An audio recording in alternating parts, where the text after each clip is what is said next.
அண்ணே ம். இன்னைக்கு சென்னையே மழை பெஞ்சு அப்படியே ஜிலு சிலு ஜிலு. சிலு சிலு சிலுன்னு இருக்கு. ஆமா, ஆனா அந்த அரசியல் களத்தோட சூடு மட்டும் குறையவே இல்ல. ஆமா. அந்த கேள்விப்பட்டீங்களா? அளவுக்கு ஹாட்டா தான் போயிட்டு இருக்கு. ஒரு பக்கம் செங்கோட்டையன் தாவேகா போனதிலிருந்து இந்த பரபரப்பு இருக்குன்னு சொல்லலாம்.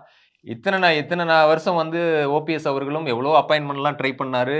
பிஎம்ம பார்க்கலாம், உள்துறை அமைச்சர பார்க்கலான்னு. இப்ப அவரே டெல்லி போயிட்டு வாலண்டியரா இழுத்து வச்சு பேசியிருக்காங்க போல இருக்கு. ஆமா. டெல்லி அழைப்பின் பேர்ல போயிட்டு 2 நாள் அங்கேயே முகாமிட்டு மீட் பண்ணி பேசிட்டு வந்திருக்காரு. அதுதான் இன்னும் அரசியல் களத்த தமிழகத்துல சூடு பிடிக்க வச்சிருக்கு அப்படின்னு அதாவது டெல்லியிலேருந்து வந்தவங்க என்ன ம். கூப்பிட்டு பேசலன்ற வருத்தம் இருந்தாரு. என்ன ஆமா. கண்டுக்கவே இல்லன்ற வருத்தத்துல ஆமா. இருந்தாரு. அது எந்த அளவுக்குலாம் போயிட்டாரு அப்படின்னா, எஸ்எம்எஸ் எல்லாம் வேற எடுத்து காட்டினாரு. நான் நயினார் நாகேந்திரன் போட்ட மெசேஜ பாருங்க பாருங்க. அப்படின்னு. அப்புறம் வந்து பிரதமர் மோடி அவர்கள் வந்து ராமேஸ்வரம் வந்திருந்தப்ப எல்லாம் அவரு வரவேற்கிற பட்டியல்ல இருந்து பேரெல்லாம் நீக்கியிருக்காங்க. ம், ம். இதெல்லாம் அவருக்கு ரொம்பவே இன்சல்ட்டா இருக்கவும் தான், இதுக்கு மேலயும் மரியாதை இல்லன்னு தான் நான் தேசிய ஜனநாயக கூட்டணியில இல்ல வெளியேறேன்னு சொல்லி வெளியேறிட்டு இருந்தாரு.